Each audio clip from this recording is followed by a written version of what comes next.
Hai, apa kabarnya teman-teman? Semoga selalu diberi kesehatan ya. Film yang akan kita bahas kali ini berjudul Seorang kolonel masuk ke dalam perangkap musuh. Ia akan melakukan penyerangan membawa 1.600 pasukan. Akan berakhir fatal kalau serangan dilanjutkan. Semua pasukan akan mati sia-sia masuk ke dalam jebakan musuh. Dua prajurit muda diberi misi mengantarkan pesan untuk membatalkan penyerangan, tetapi wilayah teritorial musuh yang harus dilewatinya. Bagaimana prajurit muda ini melewatinya? Dengan waktu yang sedikit, apakah dia akan berhasil? Penasaran dengan aksinya? Langsung aja, getarakan bareng si Ayu, gaskan cu! Film berlatar saat Perang Dunia Pertama, Inggris melawan Jerman. Scene pertama, kita diperlihatkan prajurit yang tengah beristirahat. Tibalah seorang sersan membangunkan prajurit bernama Blake. Sersan itu menyuruh Blake untuk ikut dengannya, juga menyuruh untuk mengajak seorang rekan saat menghadap. Blake mengajak sahabatnya bernama Scofield yang kebetulan istirahat di sampingnya. Pergilah mereka berdua mengikuti sersan, melewati rombongan prajurit di dalam parit pertahanan. Di perjalanan, Blake bertanya kepada sersan tentang ada kabar apa. Sersan pun juga tak mengetahuinya. Cuma yang pasti pihak musuh yaitu Jerman sepertinya sedang melakukan rencana.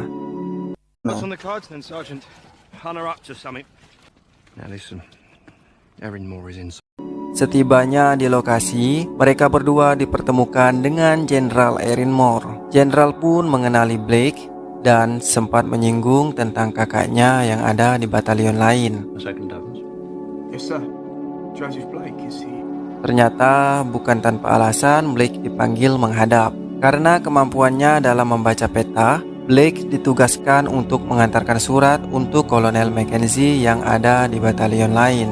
Ia adalah pemimpin 1.600 pasukan dan salah seorang pasukannya ada kakaknya Blake.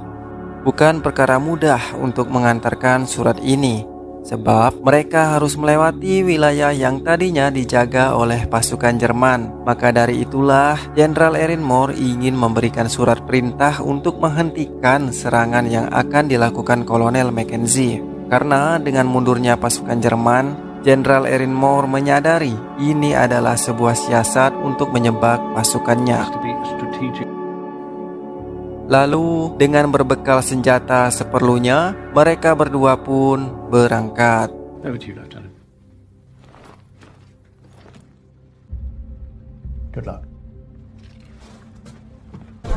Melewati parit pertahanan dan prajurit yang berlalu lalang, mereka pergi menemui penjaga perbatasan.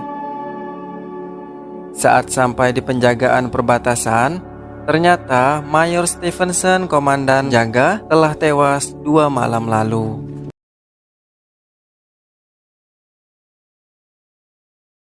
Mereka pun diarahkan untuk bertemu komandan yang baru bernama Letnan Leslie. Saat membaca surat, Letnan Leslie merasa tugas untuk mereka berdua sangatlah mustahil akan berhasil. Dengan rasa prihatin, Letnan pun mengantar mereka berdua ke perbatasan. Letnan Leslie memberikan doa dan pistol suar kepada mereka berdua.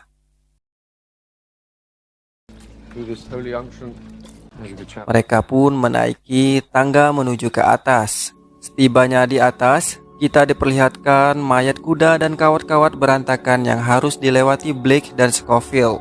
Saat melewati kawat, tiba-tiba tangan Scofield terluka akibat kawat tajam itu. Pasukan Jerman sudah tak terlihat lagi di sini. Kawasan luar hanya terlihat hamparan becek dan mayat sisa peperangan. Mereka terus menyusuri area secara perlahan hingga sampai ke parit pertahanan musuh. Tempat yang harusnya banyak pasukan Jerman saat itu sudah tak ada satupun orang. Tetapi Blake menemukan ember berisi arang yang masih menyala. Mereka memasuki lorong yang ada di parit itu. Saat di dalam, ternyata ini markas musuh, di mana terdapat tempat tidur dan makanan yang masih ditinggal.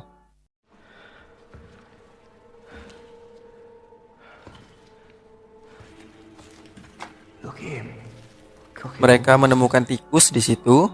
Blake berkata, bahkan tikus di sini lebih besar daripada tikus di tempat mereka. Scofield yang melihat-lihat tempat ini menyadari ada kawat peledak di dalam. Ia sudah memberitahu kepada Blake agar bergerak dengan hati-hati.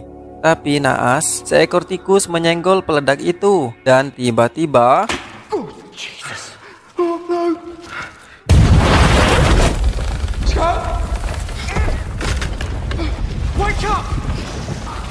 ledakan itu membuat Scofield tertimbun reruntuhan. Blake segera menyelamatkan Scofield yang tertimbun. Menyadari tempat akan runtuh, dengan cepat mereka keluar dari tempat itu. Scofield harus berpegangan di punggung Blake karena matanya terganggu oleh debu reruntuhan tadi. Syukurnya, mereka berdua berhasil keluar dengan selamat.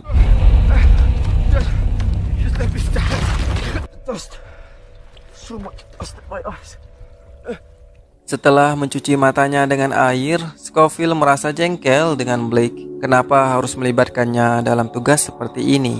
Blake pun mengatakan, tadinya ia mengira kalau tugas yang diberikan akan mudah. Blake yang merasa prihatin dengan Scofield menyuruhnya untuk kembali saja ke markas. Tetapi dengan kesetia kawanannya, Scofield memutuskan untuk melanjutkan tugas.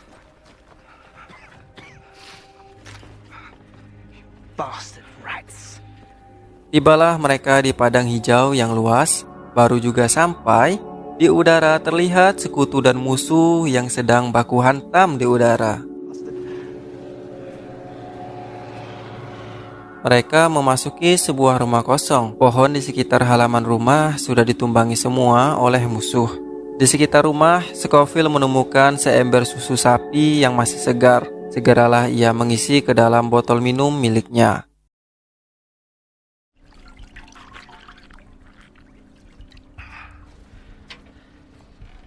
Dan tiba-tiba pesawat musuh tumbang ke arah mereka berdua. Melihat pilotnya terbakar, rasa kemanusiaan mereka muncul. Lalu segera mereka menyelamatkan pilot itu dari dalam pesawat. Tetapi bukannya terima kasih, pilot itu malah menusuk Blake menggunakan sagur saat Scofield sedang mengambilkan air untuknya. No. Melihat keadaan Blake, Scofield berusaha keras untuk menghentikan pendarahan pada temannya. Tetapi Blake sudah mulai pasrah dengan keadaan. Di pangkuan Scofield, Blake menyampaikan wasiat untuk ibunya. Scofield pun berjanji akan melanjutkan tugas ini. Dengan wajah yang mulai pucat, ajal pun sudah tiba.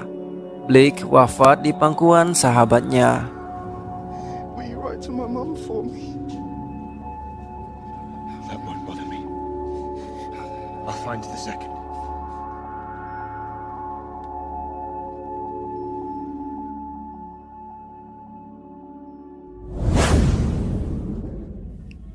Seorang sersan memberikan tumpangan kepada Scofield. Kebetulan sersan dan pasukannya akan melewati tempat yang akan dituju selanjutnya. Scofield pun berangkat dengan menaiki truk bersama rombongan prajurit dari batalion lain. Di sini terlihat betapa gigihnya Scofield dalam menepati janji kepada Blake. Saat truk terjebak dalam lubang, bukannya malas seperti prajurit lain, ia sangat berusaha mendorong agar truk bisa berjalan lagi. All out! Come on! All right. Please, I have to go now. Come on, boys, one last Rasa respect dari teman-teman yang lain pun muncul untuk Scofield. Apalagi setelah mereka mengetahui kejadian yang baru menimpanya dan tugas yang sedang dilakukan Scofield. Thank you. What's up now? Not another bloody tree. Bridge is down. Belum juga sampai di tujuan, truk harus berhenti lagi dikarenakan jembatan yang akan dilewati sudah dirusak oleh musuh. Sersan memberitahu kalau truk akan putar arah sejauh 6 mil melewati jembatan lain. Tetapi Scofield tak memiliki banyak waktu. Ia pun memutuskan melanjutkan perjalanan sendiri. Saat melewati jembatan yang roboh, tembakan keluar dari sebuah rumah menuju ke arah Scofield. Di sini baku tembak terjadi.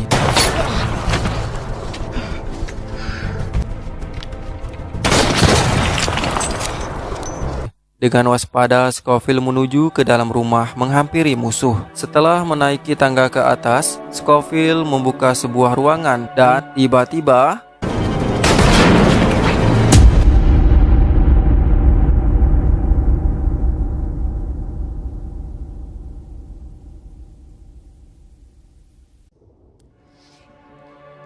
syukurlah, rupanya tembakan tadi mengenai helmnya saja. Namun akibat terjatuh dari tangga, kepala belakang Scofield menjadi berdarah dan membuat ia pingsan. Berbeda dengan Scofield, prajurit musuh sudah meninggal akibat tembakan tadi. Di luar terlihat api sangat besar. Scofield pun melanjutkan perjalanan menuju ke arah sana. Apakah yang sedang terjadi di sana?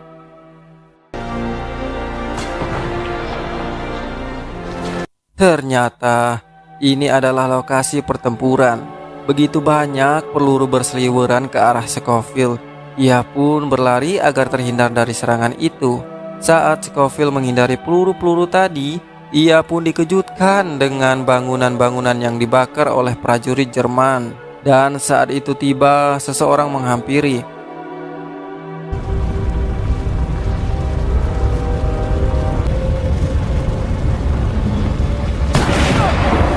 Ternyata itu prajurit musuh. Tembakan demi tembakan diarahkan kepada Scofield. Tetapi karena aim prajurit ini lemah, jadi nggak kena-kena. Hingga seorang prajurit itu mengejar sampai terjatuh. Ia berteriak memanggil teman-temannya. Scofield yang berusaha menghindari menemukan tempat bersembunyi, sebuah lorong yang ada di bawah tanah. Dengan tetap waspada, Scofield berjalan perlahan. Dan ia pun bertemu sama seorang wanita. Ternyata warga setempat. Scofield meyakinkan wanita ini bahwa ia bukanlah musuh dan itu berhasil. Wanita itu percaya dan tak merasa takut lagi. Bak seorang tamu, Scofield dipersilahkan duduk. Wanita itu juga mengobati luka di kepala Scofield akibat jatuh dari tangga tadi. Thank you. Tak lama setelah itu, suara bayi terdengar. Ternyata wanita ini tinggal bersama seorang bayi yang ia temui sendirian. Lalu ia rawat. Lantas Scofield pun memberikan semua makanan yang ada di tasnya. Namun bayi tidak bisa makan itu. Bayi butuh susu. Pas sekali, Scofield masih menyimpan susu yang ia ambil waktu itu. You can have them. Here, take them all. Manger ça. Elle a besoin de lait.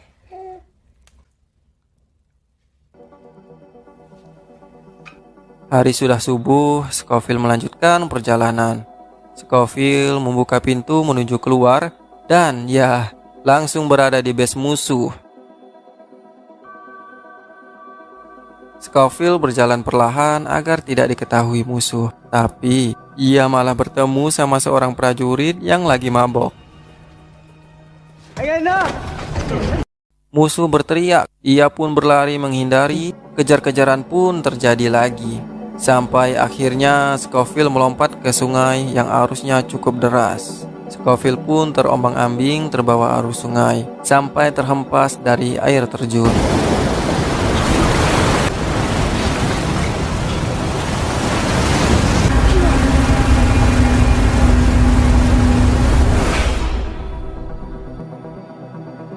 Di sini Scofield sangat terlihat kelelahan dengan berpegangan pada ranting kayu. Bunga-bunga mulai berguguran. Pagi hari hampir tiba, mengingatkan ia harus melanjutkan tugasnya. Ia pun berenang menuju daratan, melewati mayat-mayat yang mengambang.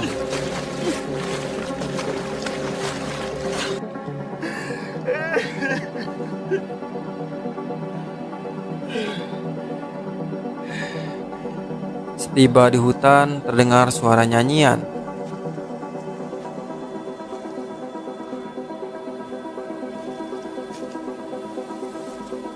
Akhirnya, perjuangan Scofield tak sia-sia. Suara itu berasal dari rombongan kompi pasukan resimen Devons yang sedang beristirahat.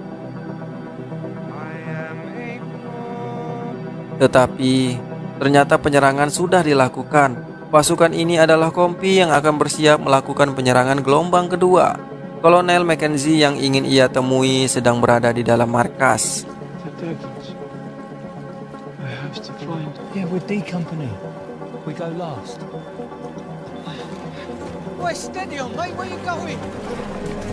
Perjuangan belum selesai. Scofield mengetahui itu, segera bergegas menuju tempat kolonel berada. Karena kalau tidak dihentikan, 1.600 pasukan akan mati sia-sia dihantam meriam milik pasukan Jerman. Dengan tergopoh-gopoh, Scofield terus maju menuju tempat kolonel Mackenzie, melewati parit yang dipenuhi prajurit yang bersiap akan menyerang. Satu persatu, kapten yang memimpin penyerangan sudah diberitahu. Tetapi, karena tak ada perintah langsung dari sang kolonel Mackenzie, mereka tak menghentikannya.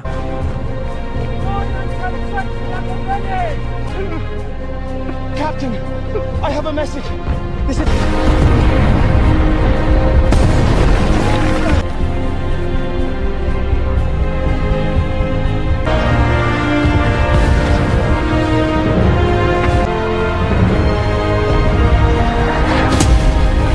Hingga tibalah Scofield di depan ruangan kolonel.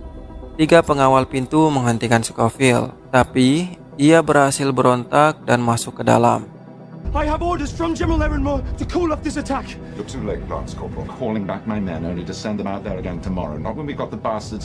Akhirnya ia bertemu dengan Dr. Strange. Maksud saya, Scofield berhasil bertemu Kolonel Mackenzie. Langsung Scofield mengatakan kepada kolonel untuk menghentikan serangan. Tapi tak semudah itu Kolonel Mackenzie mau menerima perkataan Scofield. Hingga setelah lama bacot, Scofield memberikan langsung surat dari Jenderal Erinmore kepada kolonel yang ngeyel itu. Dan Kolonel Mackenzie menarik mundur sisa pasukannya. Serangan pun dibatalkan. Stand them down. I hoped today might be a good day. Kopral Scofield berhasil melaksanakan tugas dari Jenderal Erinmore. Scofield menanyakan keberadaan kakak sahabatnya Blake kepada asisten kolonel. Asisten kolonel mengatakan kalau Letnan Blake sudah maju menyerang dengan gelombang pertama. Asisten kolonel itu mengatakan lagi kepada Scofield untuk coba datangi tempat para prajurit dirawat. Mana tahu Letnan Blake sedang ada di sana. Segeralah Scofield mencari kakak sahabatnya itu. Ia menanyakan kepada prajurit yang ia temui. I had to find Lieutenant Blake. Do you know where he is? No. Setelah mencari-cari, ia pun bertemu dengan Letnan Blake. Baru juga menyebut nama batalionnya berasal, Scofield langsung ditanya tentang adiknya. You must know my brother. Tentu, ya sebagai prajurit yang memiliki saudara, mereka pasti saling merindukan satu sama lain ya. Melihat wajah Letnan begitu penasaran dengan kabar adiknya, dengan berat hati, Scofield menceritakan apa yang dialami adiknya Letnan ini. Very quick. I'm sorry. Mendengar itu, wajah si kakak berubah menjadi sedih. Tangis pun sulit untuk ditahan dari sang kakak. Suasana menjadi haru. Scofield mengatakan sahabatnya ini orang yang baik dan suka bercanda. Ia meminta maaf karena tak bisa menyelamatkannya. Letnan Blake menjabat tangan Scofield dan mengucapkan terima kasih. Scofield pun pergi duduk bersandar di bawah pohon sambil melihat foto anak dan istrinya serta kertas yang bertulisan kembalilah kepada kami. Lalu film pun selesai.